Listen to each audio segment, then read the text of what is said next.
Hi, everybody. Welcome to the Trainers Warehouse Show and Share. I am Sue Landay, and I'm joined today by Leigh Rogers, who is the founder, president, owner, probably chief uh, bottle washer, cook, chef of a company called Better Teams. She's a facilitator and coach with um, what did we say, 25 plus years of experience, probably more, without dating either of us. We've been working together for quite some time now.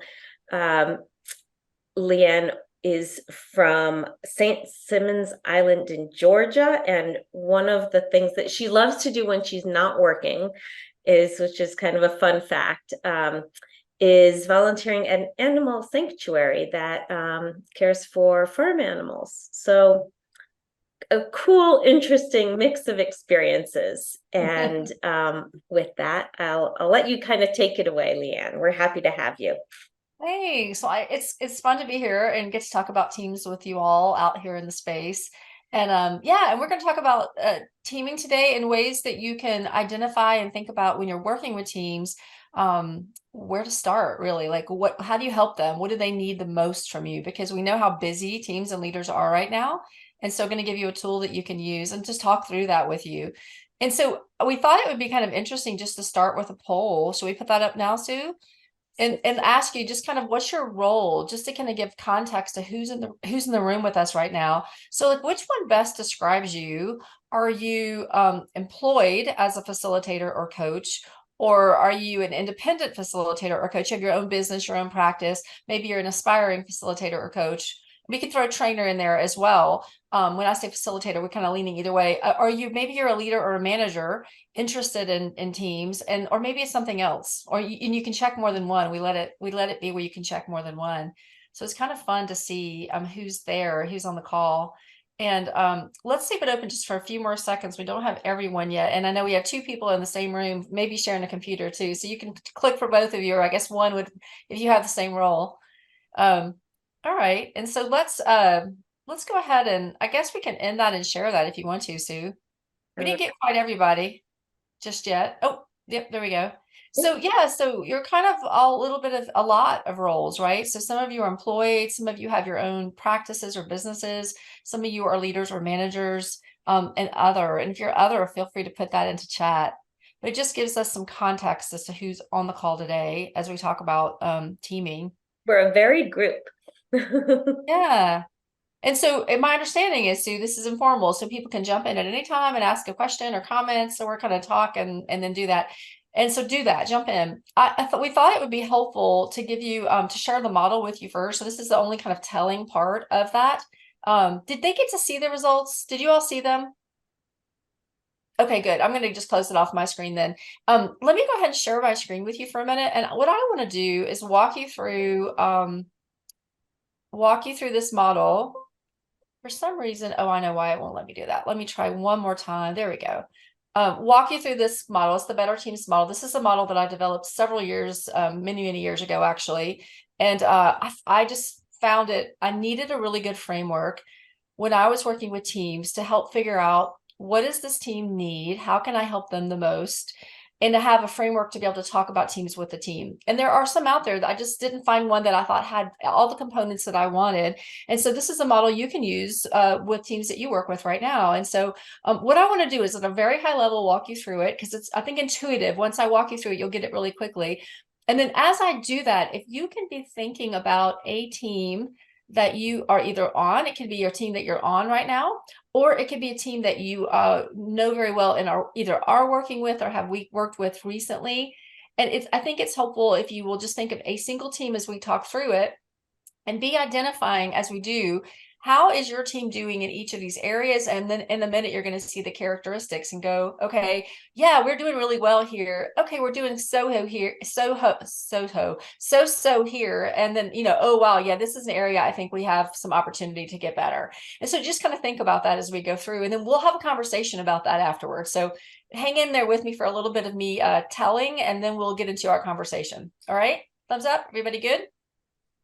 Excellent. Okay. So you can see in the model, there's 5 triangles, and the triangles represent the 5 areas of a better team. And you might notice up front, the biggest one is trust, right? Trust is the big one that goes all the way around the outside edge. And it's the biggest for a reason. Trust is really critical. Trust is though something we can't just say, okay, we want to have trust. We've got to build it. We've got to cultivate trust. And how do we do that? Well, those those 4 triangles in the middle really help us do that. And so we need a team that's starts in the middle with it has leadership. And this isn't just about the leader, by the way. This is about a mindset and skill set that everyone on the team can show up as a leader.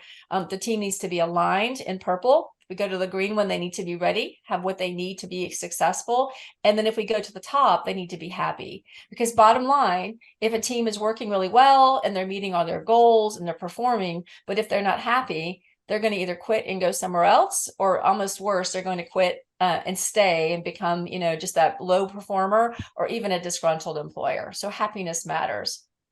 Now, each of these 5 areas can be broken down into 3 characteristics that we can really look and observe for. So now we're going to kind of get into the things that we would be observing in your team.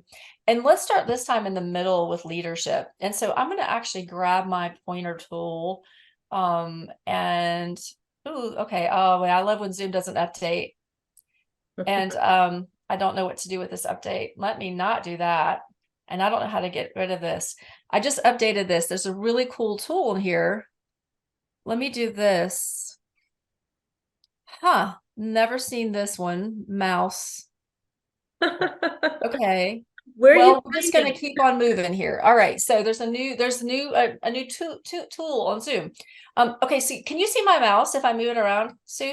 Okay, Yeah. let's just use my mouse. So we're Yep. going to start with leadership. Remember, it's not about the leader. It's about everyone showing up with leadership mindsets and skill sets. What does that mean? Well, they communicate really effectively, right? And this could be everything from in one-on-one meetings, in writing. We could think about discommunication styles here. Anything to do with how people communicate, they are effective at it. We also want to think about, are they accountable? Both independently, is each team member accountable for what they say they will do, as well as are they accountable for the team collectively? And we can also look at accountability as, are we holding each other accountable? Are we holding each other? And that's important. The other part of leadership is, are we proactive as a team?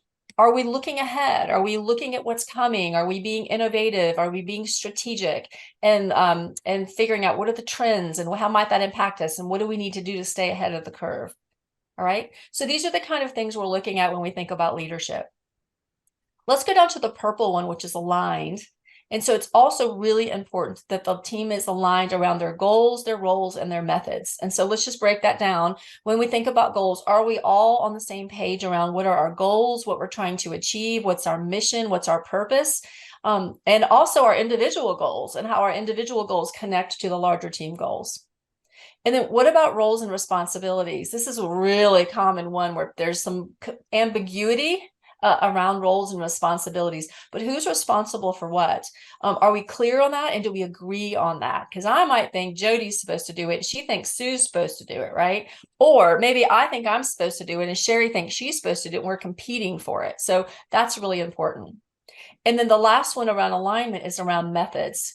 Is your team aligned on the methods, the how that you work together? And this is everything from literally your processes and your systems and how you show up and how you meet, to your ways of working, like your ground rules or your team norms or your guiding principles. So this is all of the ways of the how that you work. And anytime you find that a team is not aligned on any of these, you're going to sense some conflict, overt or covert. And it's very rare that a team is aligned on all of these. And if they're aligned, it won't be very long before a change comes along and something happens and they need to realign. So it's really common that there's something going on here where there's an opportunity to help a team. And then when we go over to ready, we're looking at, is the team equipped? Do they have the tools and the resources that they need, the technology that they need, actually the people resources that they need? Are they working, with short 2 people on the team they're all trying to cover? So are they equipped? Are they competent? Do they have the skills and the abilities and the knowledge to be able to do their work? And if they don't, this is where training and coaching really come in. What are the skill sets we need to build on the team? And then what about adaptive? Is the team able to flex and pivot and be agile in this world where everything is changing all of the time, right? Or are they kind of rigid and unable to change and bend? And if that's the case, it usually is a sign that there's just been so much change that they're overwhelmed.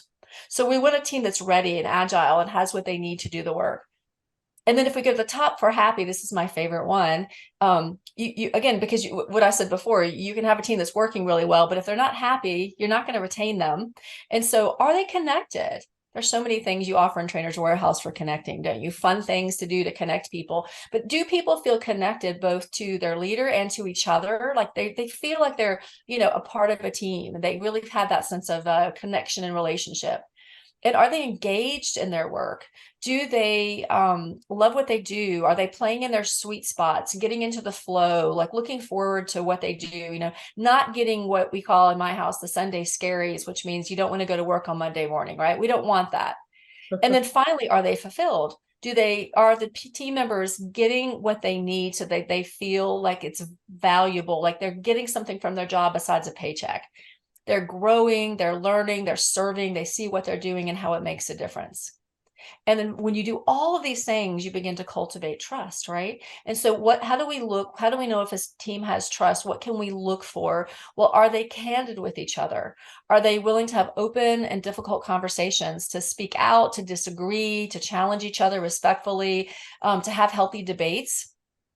Are they willing to be vulnerable with each other, to say, I don't know, I'm not sure, I need help here, help me. Can they say that without any fear of, retribution or judgment? And do they help each other? And then finally, with trust, it's interdependence. It's do they need each other, work together, collaborate together, versus just everyone off? The opposite of this would be everyone's off just doing their own thing in a silo, unaware of what's happening, uninvolved, not asking for feedback. So we want teams that really count on each other and lean in on each other because they know that they're better with the input and the ideas of others.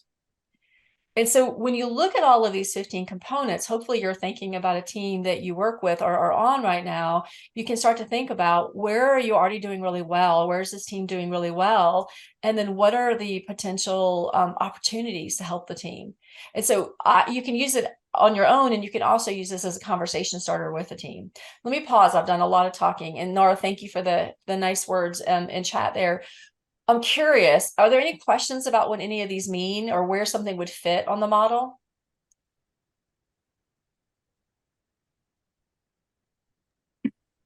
I have a question. So when you have a team that's maybe a little bit larger than 4 or 5, there will be people at different places in their journey as far as like trust and things like that go.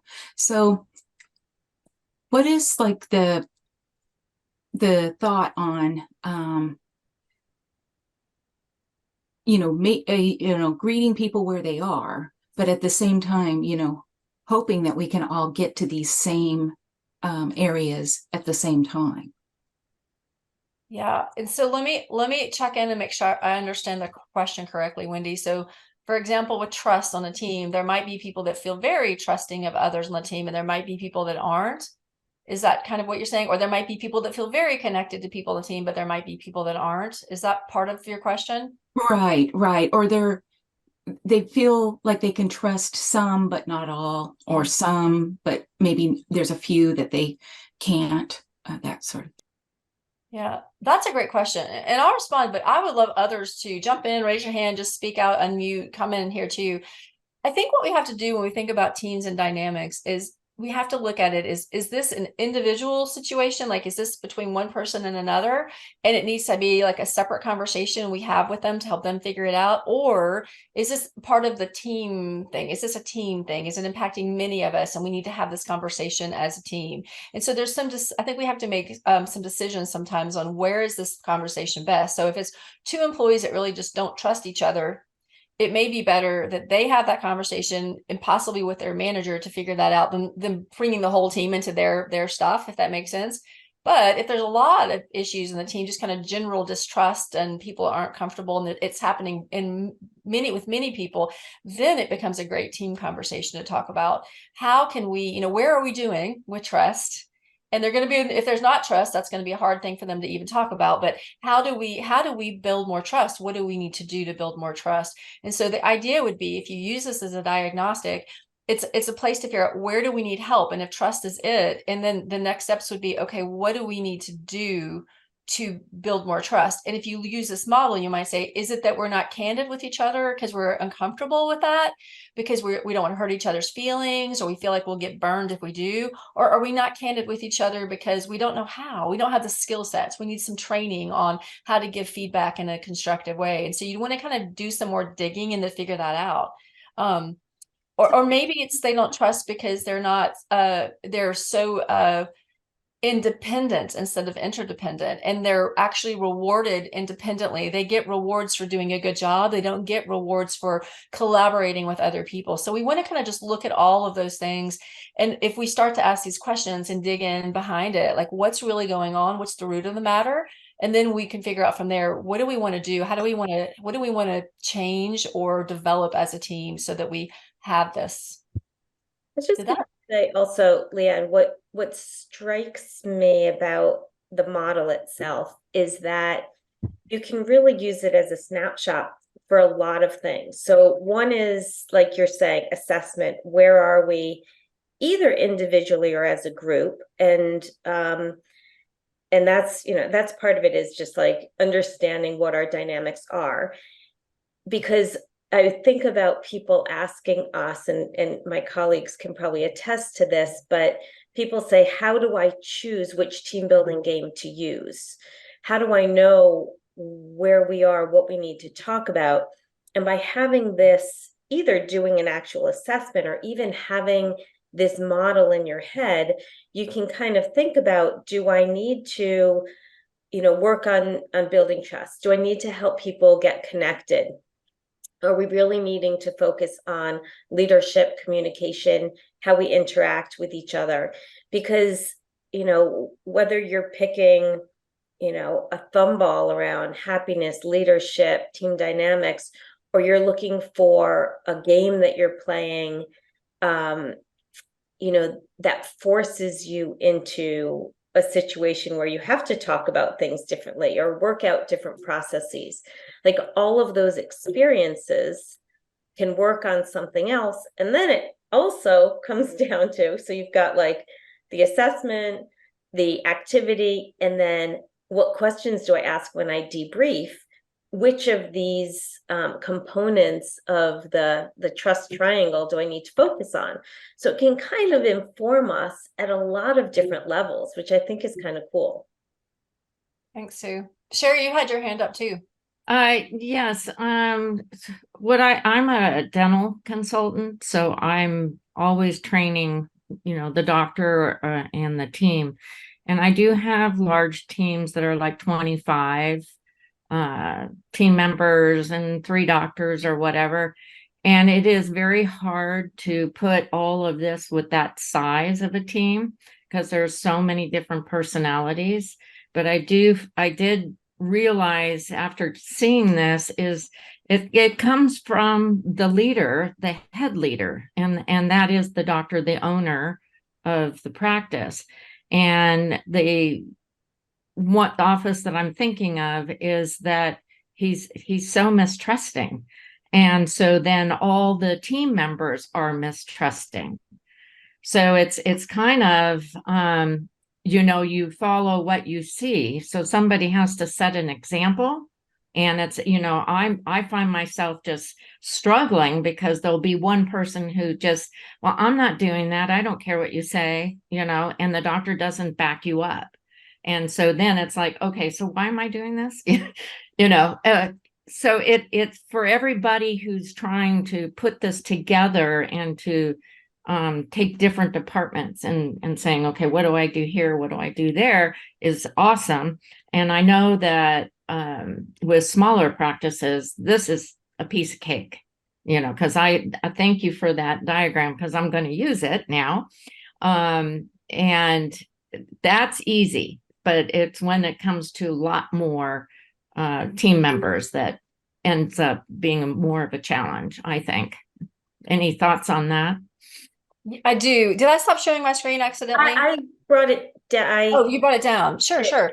I want people to be able to see each other, but feel free to bring it back. Sure. And I was going to actually upload for you all too, just an ebook on this too, just a real short little ebook that you'll have it. That would be awesome. Sure, I had a lot of thoughts. One thought you mentioned I think is really important is just like if it's a team of 25, if it's a team of 25, it's likely several teams roll up to one leader.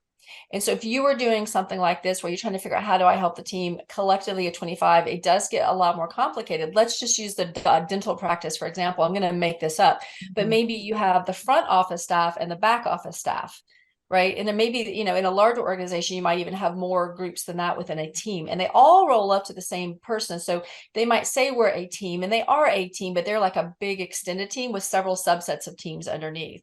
And the front office might need to work on being, I'm making this up, being more candid with each other. And the back office might need to get more clear on their roles and responsibilities and who's doing what. And so I think that's really important when we think of the word team and we're trying to help figure out how do we help them. We want to think about like the small unit of a team where it's a group of people with the same leader all working towards a common goal together. And once we get to 20 or 25, chances are it's multiple sub teams with a leadership team. Correct. And we do. We had different meetings, like for hygiene department, back office, front office. But at the end of the day, it was the doctor that, I mean, he was firing people right and left. I mean, you didn't know the next day if you were going to be working there. So his role sabotaged the whole thing of what I was doing, trying to get everybody to be that role, you know, because he destroyed, he couldn't get on board, even though he wanted it.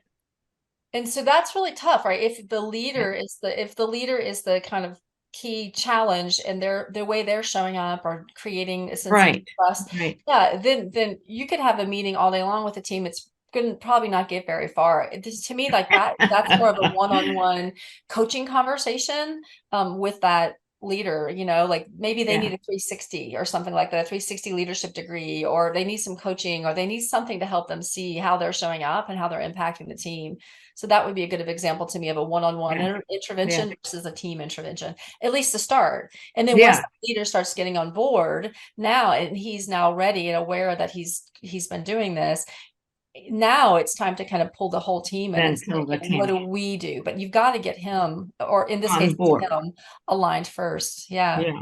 And that's my point is, you know, this is hard, and I don't know what everybody does here on this page webinar here, but it's challenging no matter what size, how many people you have, and what you believe in, and then trying to get your beliefs and core values into your organization, because that's why you're hired to do what you're doing, right? Is to bring that on, and it's challenging, and you know, I don't know. All the core beliefs part, like who do we stand for? What do we do? Like to me, all that fits into the alignment piece. You know, is everyone aligned around what are our core values? Like that could fall under alignment and methods. Like what do we believe, and what does that look like? You know, what does it behaviorally look like? If we say we value customer service in this case, like, well, what does that look like for us behaviorally? And aligning around that is really important. These are a lot of good meetings. Yeah. You know what I'm saying? That you could take this whole thing apart and do meetings on each one and asking those questions, you know, get a big flip chart and write everything down. Absolutely. Coming up with a mission statement. Yeah. You know, just to mention this too, there is an assessment for this too. So you can use this just as a tool, as a talking point, as a framework with your team. And I just put the ebook up in the chat for you to have. You can use this as a way just to generate conversation with a leader or a team about where they're at. And if you wanted to do a full-on assessment and get a team report that you could use to take the team through the process and say, okay, here's what you all said. Let's look at it and break it down. What do you think you're doing well? What do you think are your opportunities? And then you work into actions from there. That's just another tool available to I you. love it. And I love it. Leanne, in that assessment, is it is it obvious who has answered or said what? Would that be a tool to give feedback? Is it anonymous, I guess is what I'm It asking. is anonymous. It is anonymous. And there are 30 questions, scaled questions from agree to strongly disagree, or strongly agree to strongly disagree. And Yeah. then there are 5 open-ended questions. And there's also a place where even when they ask the questions, if they disagree, because everything's written that you would want them to agree with it. And so if they disagree, there's even a place throughout the assessment where they can put a comment on why they disagreed, which gives you some really good context, but there's no names attributed to anything. So it's an anonymous. So that could be a way for Sherry to possibly give this head doctor some feedback in a Yeah, that work, or is that it could hot absolutely. water, actually? I don't want to lead her astray. Yeah, no, it absolutely could. What the team assessment would do would Mhm. give input on how the team sees the team. And there is likely going to be things that could come out in your case about the leader of this team. And the other thing that I'm almost wondering for Sherry is too, for her leader, if he would be better off with a 360 assessment, which is different. A 360 leadership assessment is where that leader, if they're evaluating him, not the team, but they're evaluating, in this case, it's a him. And he would have, if you would typically have your manager rate you or evaluate you, some peers evaluate you, and your direct reports. So it's called 360 because it's kind of people that work all the way around you level wise. That can be a really compelling way to get some feedback about how you're showing up. So either or both could be useful. Do you have that 360 assessment? I am actually currently getting trained to do one with Corn Ferry. I don't have one. I don't know if you have one on your site, Sue. Is there 360 through Trainers Warehouse? I know we have what's my leadership style assessment, but I'll look into that as well, and we can get back to you. I also want to just be cognizant of time. It's we're nearing the half an hour. I want to ask before we kind of close up if others have questions or other team challenges that they'd like to dive into a little bit more deeply. And saying that, I want to thank you, Sherry. This you're sharing that. It looks like from the chat has been super helpful to everybody. So thank you Great. so much for sharing your challenge. How do I download this? It's in your chat. So do you just click on it? Yes. Oh, there it is. Okay. Thank you. Yeah, absolutely. It's beautiful. That's a beautiful tool. It's colorful. It's simple. It's in chunks. I love chunks. I can only train in little chunks anymore. That's a beaut. I'll be using that with full credit here, of course. Thank you, Nora. I'm glad you find it useful. That makes me happy. And yeah, I had someone do it was as pretty when I drew it out on a piece of paper. Originally, it was a Venn diagram, and then a very talented designer made it pretty. Thanks. Excellent. Any other questions or team challenges or ideas about how you might put this model to use, either for yeah, go ahead, Nora. Oh, I'm going to use Legos. Those look like little Legos to me. So my next team training, which comes up in December, I'm going to have them have Legos and represent those various parts and start to put together where they think their team connects and where they can build and so forth. So I have these jumbo Legos that I've been using for years for all kinds of goofy reasons, just to give people something to mess with and to interact with and to see who steps up and who plays and who doesn't play. But it's a good physical visual way to approach this very same thing. Don't those look like Legos to you, those little triangle blocks? That they do to me. So they It's look like funny that you say that. Also, I've been corresponding with a woman in the UK who has several books of games using Lego pieces. Oh, thank you. I'm working with her on assembling that as a product that we could either have as a download or as a card deck or something. So I'll be in touch with you. I'll stay in touch. Put your name in chat, will you, so I can look up her books? Oh, sure. Yeah. Thanks. I love anything that's people can manipulate and do something besides be in their heads. They can be in their hearts. They can use their hands. Otherwise, the training just goes as far as I'm concerned. Yep, I hear ya. Okay, here's the, That sounds fun, Nora. And also it makes it memorable, right? They remember that. They Yep. probably, you know, you can, it's different. It's tactile. I like that. And they're building something. I want them to build something together. yep. Any others who are excited to put this to use in other ways?